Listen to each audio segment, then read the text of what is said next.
Hi, everyone, and welcome back to Magnifique with me, your host, Gabrielle Forshee. Welcome. How was your weekend? Before we kind of get into anything, 2 seconds in, I just need to kind of bully you into rating the pod. Go ahead and give it a 5. I would prefer a 5-star, but do what is true to you. As well as make sure you click the follow button. I'm kind of just needing this show to be at the forefront of your mind at every waking moment. I do need to own some of, kind of just live rent-free, if you don't mind. We are just marching our way into spring. The weather has been insane, and I'm kind of welcoming it with open arms. This is a safe space for warmer weather. No freezing, frost. No, thank you. I am kind of just replaying that sentence back, and I would like to take it back because climate change is here. So that's fun. And that's the reason that we had a 70-degree day in February. So that's so cool and fun. And I'm so excited for the future and not at all worried in the slightest, actually. I think my frontal lobe is developing or nearing development as I approach the big age of 25 because I've been reflecting a lot more. And during those reflections, I'm kind of just in awe of my life and accomplishments. But then in the same breath, I am sent into a spiral, just thinking about how much life there is left to live and how am I going to spend those years. There's 50 more years of my life, maybe, if I'm lucky. So how am I going to I don't know. I want to live a cool life, and I don't know what that entails. But I'll tell you what it does not entail. Working. Can I get an amen on that? During Women's History Month, why should I be able to? Why do I need to work? Okay, I have a confession. I am an addict to a mobile game. And I'm just curious if anybody else is in the same boat. It's Monopoly Go. I know there are some people in the same boat, but I'm looking for a support system. It's plaguing my brain. They do these challenges that last months and months and months. And I'm so close to winning the challenge, but there are some cards that I can't collect for the challenge. And it's really making me upset because there's less than 20 days left and I really want to win the challenge, but I have these stickers that I cannot get. And really, that's just my first world dilemma. That really means nothing in the grand scheme of life. If aliens came down to the earth and they saw me stressing over a mobile game, they would just laugh in my face. So that makes me feel incredible about where I'm at. In honor of Women's History Month, I've been highlighting some causes that predominantly benefit women. So last week I discussed the women in Gaza needing aid in any way, shape, or form. This week I'm talking about Dress for Success. Dress for Success is a not-for-profit organization started in 1997 and is available in 140 cities in 22 countries. They help women find employment, financial success, while also supporting their needs while getting there, be it education, maybe sponsoring a program, who's to say. But one of the ways that they do it is by helping to provide clothing for interviews or new jobs. And I think that's just incredible. At one of my past jobs, we donated and collected clothing to send off to Dress for Success. And I thought that was really incredible. So you can donate gently used clothing to your local Dress for Success, or you can donate on their website, which will be listed first link in the show notes. Oh, so kind of going off of that, I was at the mall yesterday and they had a donate your prom dress to foster children because you don't really think about it, but foster kids have prom every year and they just don't, some of them don't have the resources to feel like a pretty princess. And it did make me tear up. I thought that was really sweet. And I do think that I have my prom dress that I might, I think there might be a rip at the bottom. So I don't know if I will be able to donate it, but if I can, I will be donating it to them. I think that is such a sweet cause. On to the episode. I have spent hours and hours and hours on this research, and I still feel as though there is so much to uncover. So please, if there's anything you want me to cover, let me know. I may do a part 2. There's so much that I need to learn still. But this topic is very special to me for 2 reasons. It's about the House of Chanel, but the first reason that is kind of special to me, I guess, is that I share the same name with this person, Miss Gabrielle Chanel, just 2 Gabrielles being. Sure, Gabrielle is the first Chanel fragrance that I purchased on my own, due in part to just wanting a perfume with my name on it. Is that so much to ask? It's a very, very intensely floral perfume, leans powdery. Unfortunately, I cannot really wear it because it gives me the most insane headache. So that's pretty unfortunate. I have it right next to me because I just kind of wanted to smell it live on air, I guess. I don't know, but there's a section later on where I talk about the creation of it, where we'll talk about the notes. The second reason why this topic is important to me, not important, but was really, I guess, important. It was the first topic that I started researching upon this podcast's production, conception. After I decided, hey, I should do a podcast. There's definitely not enough of those. And the first topic was Chanel. So that being said, this is a 114-year-old brand. So there's quite literally a metric ton of information to uncover. If I forget anything, I give you my most sincere apology. But surely I'm forgetting something. And that is a fact that I'm willing to live with. It's more than well known that Chanel is both a person and a brand. This episode will mainly cover the brand. Do let me know if you'd like me to cover Miss Gabrielle Chanel herself. I can totally do that. The brand itself is most notable, well, I guess both of them are most notable because you get it, most notable for coining the little black dress. Not the infamous One Direction song, the garment. We'll talk more about it here in a bit, but let me give you a little more information on Miss Coco. So I took the tribute paragraph straight off of Chanel's website, so if you don't mind, I'm going to read that first. Gabrielle Chanel lived her life as she alone intended. The trials of childhood as an orphan and the successes of an accomplished businesswoman gave birth to an extraordinary character, daring, free, and ahead of her time. Faithful friendships and passionate love affairs, as well as a thirst for culture, discovery, and travel helped shape her personality. A wardrobe freed from constraints and superfluity, tweaked with masculine accents, created a visionary allure that has become timeless yet wildly modern. Pearls and diamonds casually paired with iconic perfumes have created a signature style, that of an avant-garde woman, a pioneer whose lifestyle in multiple facets forged the values of the house she founded, and who remains an inspiration for all women. Thank you, Miss Chanel. Miss Gabrielle Chanel was born on August 19th, 1883 in Saumur, France. She was sent to an orphanage in 1895 after her mother passed away from tuberculosis. It was at this orphanage and during this time where she picked up the art of sewing. And then at the age of 18, she moved to Moulins and attended school while living at a convent. In 1902, she kind of struck out on her own and became a seamstress. And during this time, Chanel started working as a cafe singer. Could she sing? Debatable. But she was quite the charismatic performer, according to reports. And during these performing days is during the time where one of the speculated sources of her nickname, Coco, emerged.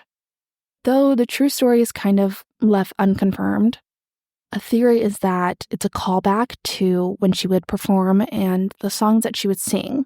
So these songs are in French, and I don't want to burn myself alive by pronouncing them wrong. So the English translation is Cock-a-doodle-doo was one of the songs, and Has Anyone Seen Coco was the other song.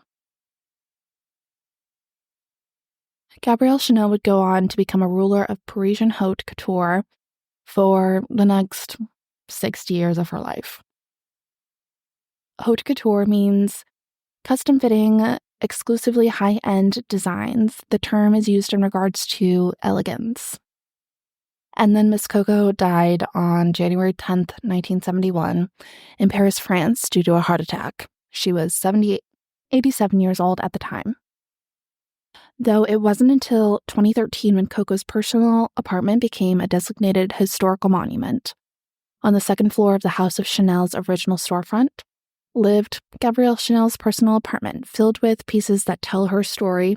And a quote from Chanel's website. I have a lot of quotes from Chanel's website. This was a huge source for me. So a quote from her website: "The eclectic style deeply reflects her personality and journey, an emblematic place that still remains a source of inspiration for Chanel's creations." I am needing you to kind of put in the back of your brain, or really in the forefront of your brain as we go through this, that Gabrielle Chanel is an incredibly talented and inventive designer. She is going to blow you away. Perhaps maybe icon status. However, I do need you to keep in mind that this research does not include a majority of her personal life, which includes romantic relations with a Nazi, Baron Hans Gunther von Dinklage, Gestapo spy, and German diplomat.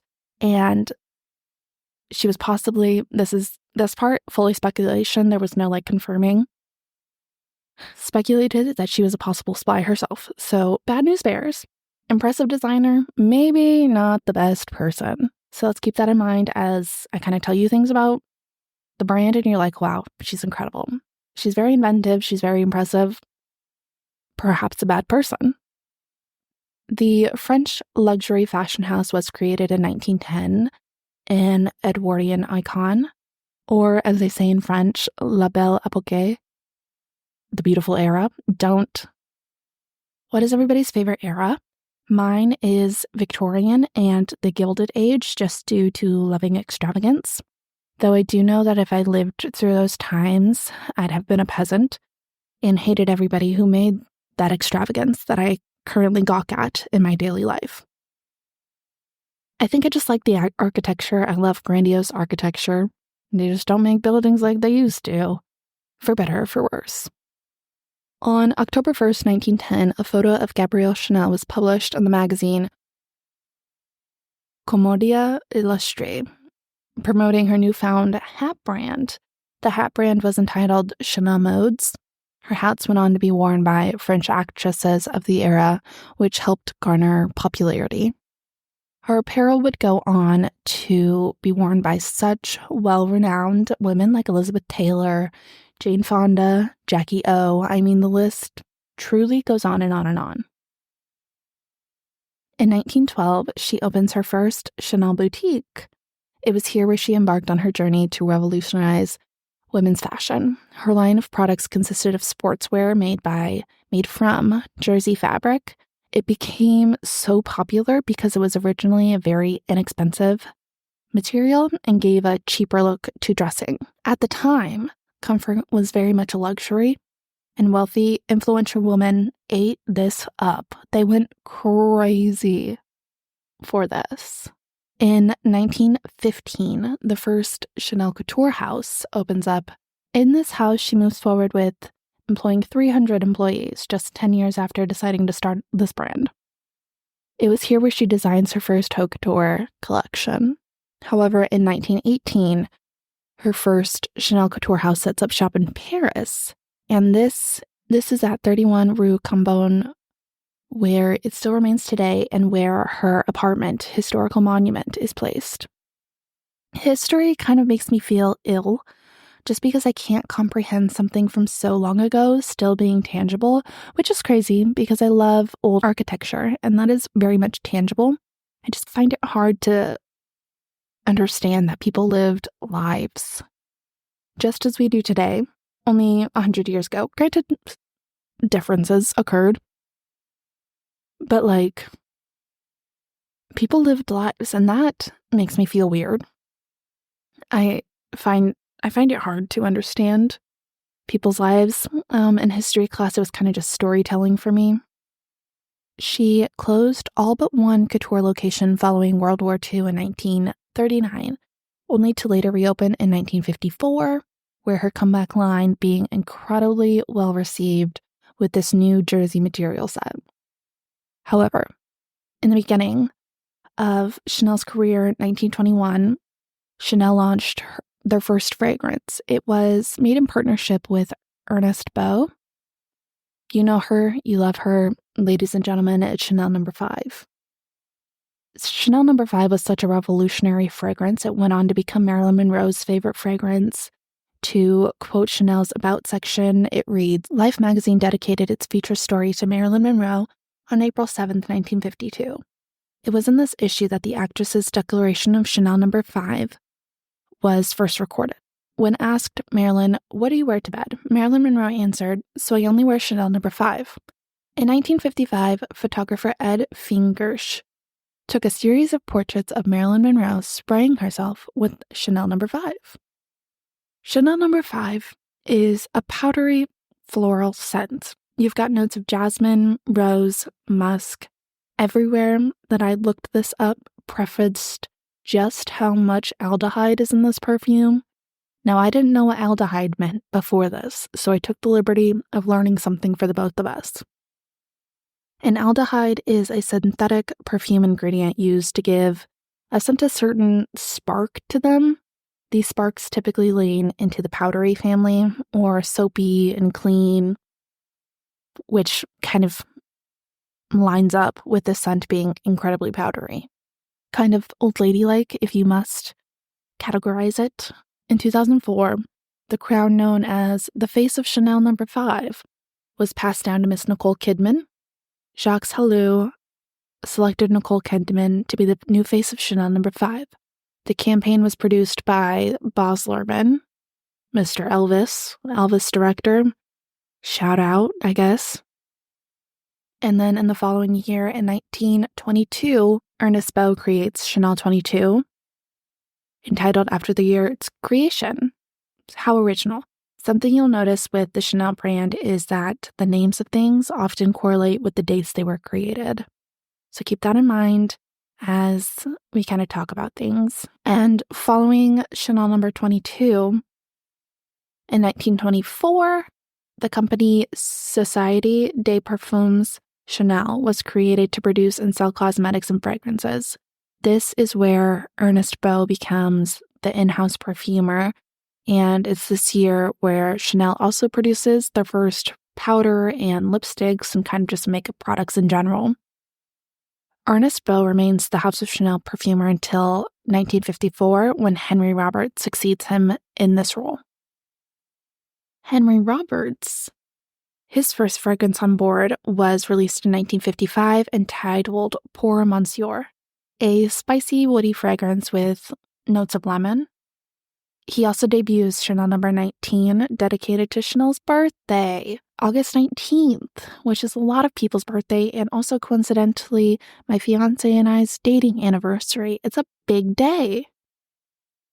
Anyway, this green florally scent is characterized by main notes of floral, iris. It's also quite powdery. Who would have thought? Post Henry Roberts, Jacques Polge goes ahead and makes his arrival in 1978, becoming the third house perfumer of Chanel. Following Ernest Beau, Henry Roberts, he created some very iconic fragrances like Coco Mademoiselle, Allure, Chance, and Bleu de Chanel. I need to talk about the Chance commercials that are currently airing. Do you know the commercials that I'm talking about? It's like 4 girly pops at a carnival, and they're all in the different colors of Chance. It's green, yellow, pink, orange. It's a song. I wanna die. Anyway, that is my favorite commercial, perhaps of all time. I love when it comes on and I don't skip it. Thank you, Jacques Polge, for creating that fragrance so that I could have this amazing commercial. Capitalism really popped off with that one. So those are the perfumers of Chanel. Let's talk about the most iconic, perhaps, contribution that Coco Chanel gives us in 1926, the little black dress. A photo of the LBD was published in American Vogue, and at the time it was referred to as the Ford dress due to its revolutionary design.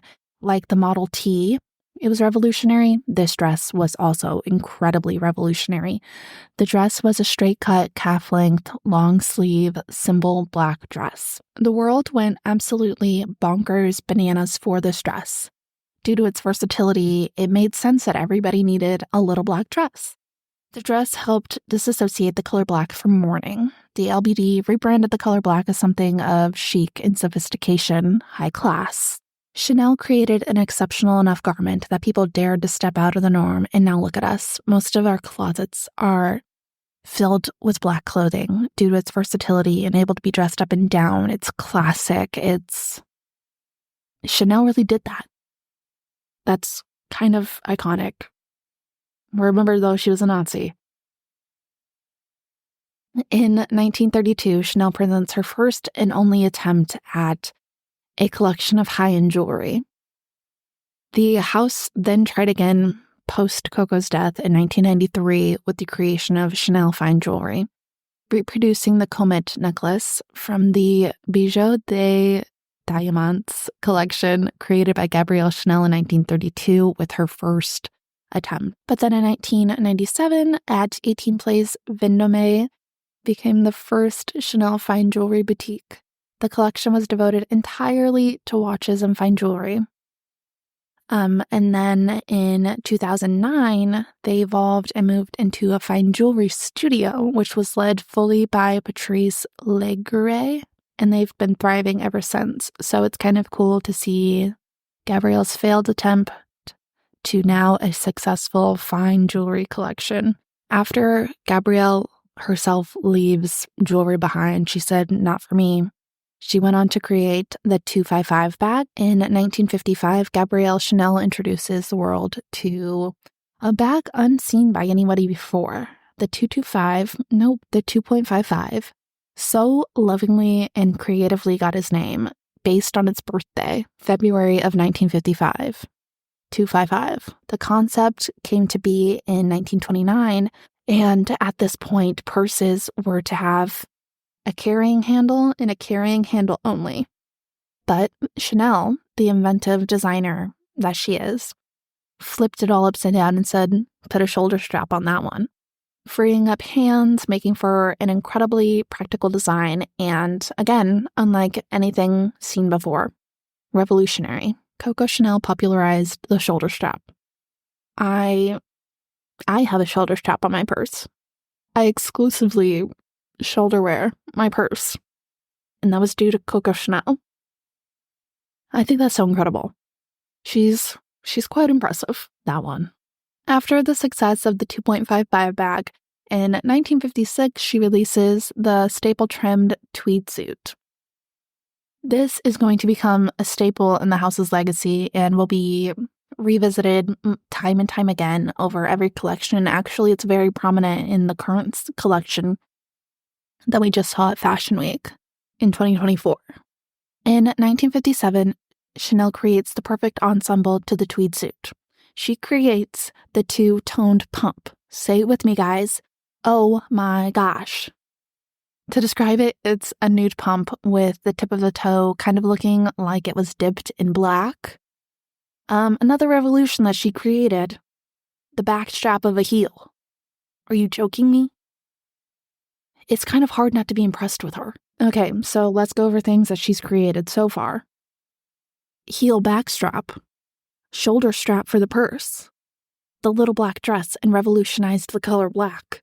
In 1965, Jacques Halou became the artistic director of perfume and beauty products at Chanel, as well as for the brand's watches and fine jewelry division. His role was to maintain the image of these departments. He was kind of granted creative freedom in his role due to his successes on his campaign. His legacy spans 4 decades before Halou came to the end of his battle with the long-term illness and ultimately passing in 2005. Along came Karl Lagerfeld in 1983. Karl Lagerfeld is a legend in the fashion space. For better or for worse, people have many thoughts and opinions on him. So for the purposes of needing content for a dedicated episode on him, I'll keep this short and sweet. Karl Lagerfeld was named artistic director of Chanel, just all of it, all of Chanel, for really the duration of his life. Some of his successes are bringing back the Cruise collection, introducing Mertes d'Art and pre-collections. He restored haute couture to its former glory and created the Chanel ready-to-wear collection as we know it today. Lagerfeld's first ever campaign was released in 1987. His first advertising campaign was as a photographer, and the face of Coco herself was the muse for this campaign. The death of Karl Lagerfeld came pretty recently, actually February 19th of 2019, due to pancreatic cancer. Though following in his footsteps, kind of, I guess, in 2019, Virginie Viard was named the artistic director of Chanel's fashion collection, following Gabrielle Chanel and Karl Lagerfeld. Viard moves forward with reinventing collection after collection.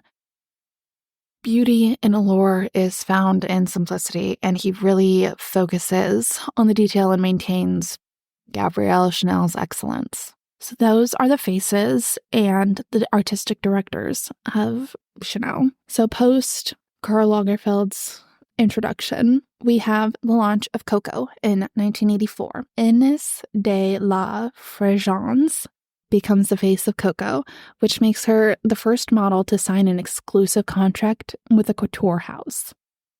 This just means that she is the spokesperson for Coco and Coco alone. Well, not Coco alone, but Chanel alone. This fragrance was created by Jacques Polge, as I mentioned before. This fragrance is very, very florally, like most of Chanel's perfumes, with notes of jasmine absolute and Tunisian orange blossom. And then in 1987, Chanel goes ahead and dips its toes into watches with the creation of Chanel watches, debuting the Premier watch. Fun fact, the watch dial is inspired by the shape of the Chanel No. 5 perfume cap, the bottle.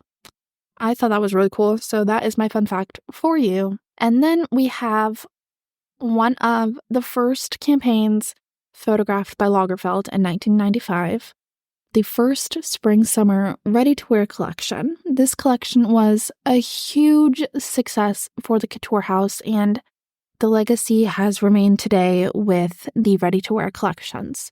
Karl Lagerfeld really popped off with that one. And now we have another Jacques Polge success. In 2001, Coco Mademoiselle was created and launched. It's a fresh scent that brings patchouli notes into the mix. I feel like Chanel loves patchouli notes. For the campaign, Kate Moss was the face of Coco Mademoiselle. However, in 2007, we moved to Keira Knightley, who became the new face. And I believe she still is. I haven't seen a commercial in a while for it. I see a lot of them during Christmas time. Okay, and then in 2010, Jacques Polge gives us one more banger, one final banger before he pieces out with the launch of Bleu de Chanel. My fiance has this scent. I got it for him for Christmas a few years back. Ladies, it smells insane. I'd highly recommend it. It is ever so slightly fruity with some citrusy grapefruit and lemon, but it's also like woody and kind of spicy, but nothing unbearable. It's really nice to smell. It just smells so complex, but also very manly. And I just can't get enough of it. To speak my wholehearted truth, I would highly recommend it if you're in the market for a new fragrance for your partner. Okay, now I have some tea for you guys. In 2015, Chanel appoints a nepo baby by the name of Oliver Polge. Can you believe it? He takes over as the head of perfume creation and is following in his father's footsteps to designing perfumes for the brand. He is the current house perfumer to this day. Love nepotism. I don't really think it was nepotism, although, yes, I do. But I also think he's incredibly talented because he gave us the beautiful, stunning, amazing, gorgeous Gabrielle perfume in 2017. It is a flower bomb, to be quite honest with you. Like I said, I have it right here. That was me opening the bottle because I wanted to smell it with you guys. It has notes of jasmine, orange blossom, tuberose. It's very, very powerful. I would genuinely recommend a singular spray. It's so strong and it performs so well. Like I said, it gives me a headache just due to how strong it is. And I wouldn't say it leans heavy into powdery. I'd say it leans heavy into floral. Do you want to hear the story of why I decided to buy this perfume? Okay, so I decided to buy the perfume in 2021 because I just got a big girl job and I said, oh, well, this has been on my Pinterest board for a while. I'd really like to have a perfume with my name on it just because I think that's so iconic. So I purchased it on Black Friday and I spent $130 on it. Little did I know $130 would only get me the miniature version. I just showed it up to the microphone like I was showing the camera. It is very miniature. But that's okay because I've had it for 2.5 years and I've barely made a dent. Just due to, okay, here we go. It's 1.2 fluid ounces. Just due to it gives me a headache, I haven't worn it too much. The last bullet point that I have for Chanel is the Foundation Chanel, which was created in 2011. This foundation was created with the goal of passing the Chanel heritage down by supporting projects that are directed toward improving the economics and social conditions of women around the world. So that is the history of Chanel. What about present-day Chanel, though? I'm sure you guys are at the edge of your seat. They just debuted their fall and winter line for 2024 at Paris Fashion Week, and I took the liberty of watching the show for you. I took that sacrifice. Not that it was a sacrifice at all. It was a really wonderful show to watch. Here are some things that I noticed. I saw lots of big hats. They're really pushing the big hat agenda as a nod to Chanel's roots. Remember in 1910 where she opened her hat shop in France? That's how she got started. So lots of big hats. I'd say everybody on the runway was wearing a hat. I hadn't known about her history when watching the show. So I have like a lot of things that now after researching, I'm like, literally duh. Duh, of course they would have big hats in the show. But when I watched it without knowing anything about Chanel, I was like, Jesus, I love hats. I also saw lots of pinks and purples used as their pop of color amongst lots of blacks and creams. I love that they're still using black as like an elegant color. Saw lots of tweed, of course. Nothing is more classic than tweed for Chanel. They are leaning into the bow craze of 2023. We saw it on hair and belts, and I think this one I'm kind of just like maybe lying to you. Saw it on like garments as like a tie. I could be lying on that one. It was like a week ago that I watched this. We also see them leaning into the trend of red accessories. We saw red shoes, red bows, red belts, red purses. We saw it on red. I watched the fashion show and now I'm kind of just wanting everything that I saw, except for the floppy hats. I don't think I would have been a customer in 1910. Just not a big hat girl, although I am very pale, so a hat might do me good. But be honest, what job do I have to afford regular Chanel Couture apparel purchases?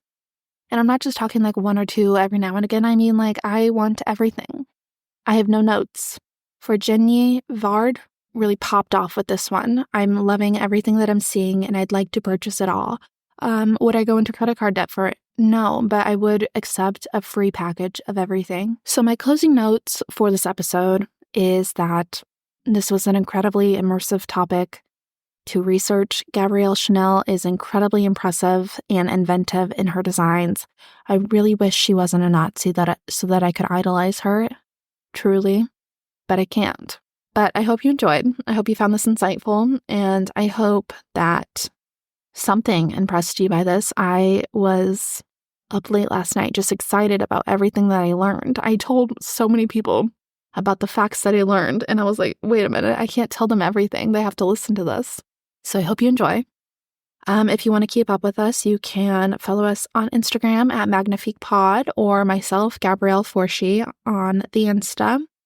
I have my link tree in the show notes where you can just find all my links. And as well as the first link in the show notes will be for Dress for Success, the not-for-profit women's organization used to help them find better opportunities and financial success.